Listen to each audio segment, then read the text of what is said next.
be making peach mead. Some of the ingredients you're going to need are, well, what I used was local hive orange blossom honey, and then 1 accidental clover honey, 2 gallons of purified water, a gallon of orange juice, although you're not going to really need that much, and then a can of sliced peaches. All right, to start off, make sure that you are practicing sanitizing your equipment. So I like to put some food grade sanitizer in a bottle and spray everything down. You're also going to need some tea to add some tannin to your mead. So I used a lemon ginger and just a regular black tea to kind of mix those flavors together. So while the tea is getting ready, what I did is I cut up some raisins. People say that this is good nutrients for the yeast later on. I don't know. This is just a hobby of mine. And then what we did is we added 2 pounds of honey per gallon. So you just take the cap off and squeeze it in. And originally we would have used 3 pounds of honey, but since we are getting the sugar from the cans of peaches, we figured 2 pounds would be just enough. So a little pro tip here is that you don't want to put any honey to waste, so put some of your purified water in the bottle and shake it up to get all of that leftover honey. Shake it a little bit more.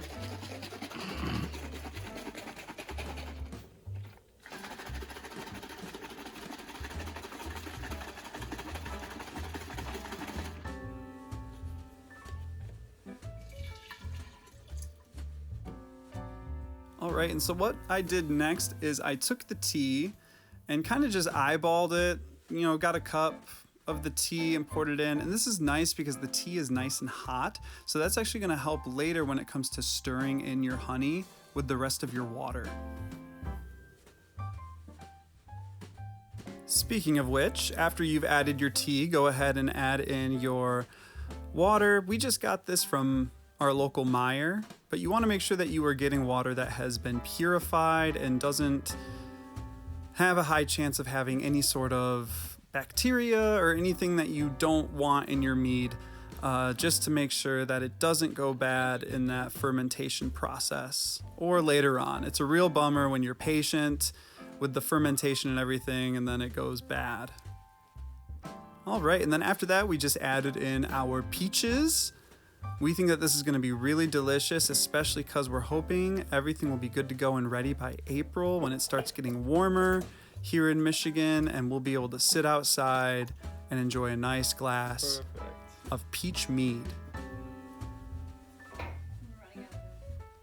All right, so I didn't have a ton of room left, but I did add just a dash of orange juice just for a little bit more citrus in there. And then I'm adding in the raisins here. Like I said, some people say that this is good for nutrients for the yeast. I've seen and heard conflicting things. I like to do it, but I also do have yeast nutrient. So the yeast nutrient that I use is from North Mountain. Generally you're supposed to do like a teaspoon, I think, and this is just another thing that I eyeball. I'm not doing the whole tablespoon. It might look like I'm doing a lot. I'm really not. Just a little bit. Put it in there, and you're gonna mix that all in.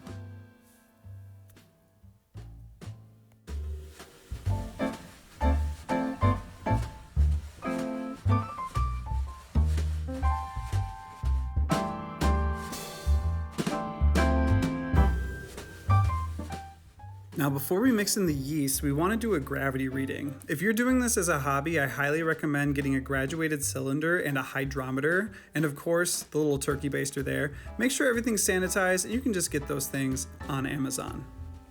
Basically, what this is doing is measuring the gravity of the liquid, which is going to change based on the amount of sugar you have in your mead. So for this, this is our starting gravity. And I believe what we landed on was 1.100, which is great. So if we get to a dry mead, we will see what the percentage is, and we'll do that math in another video. So here I'm using the Lavlin D47. This is really good for a citrusy sort of wine or mead flavor.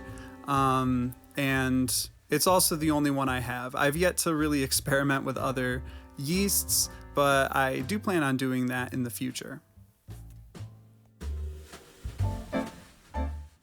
And there you have it. That is our peach mead. So we put on our airlocks and we put some sanitized water in there, and now we just have to wait. Most of the materials on this you can find on Amazon, and as far as the honey and everything, you can just go to your local store. You want to store it in a warm, dark area, so we have a little cupboard in the basement. And then in less than 24 hours, these just started fermenting and bubbling away. This one is pretty close to the top. Now I did lower it. You'll see in the next one here that one's a couple inches lower, and I learned the hard way that when it's too high, mead will start coming through your airlock. So don't freak out if that happens. Just, remove the airlock, sanitize everything, clean it out, and then lower it and reinstall. But this is what you want to be seeing here. All of those bubbles, you can see the yeast just working away, eating at that sugar. And we will be back in a couple of weeks to take another gravity reading to test the alcohol percentage. And we may do a racking video a week or so after that, maybe a couple weeks. We'll have to see how that all goes. But thanks for watching.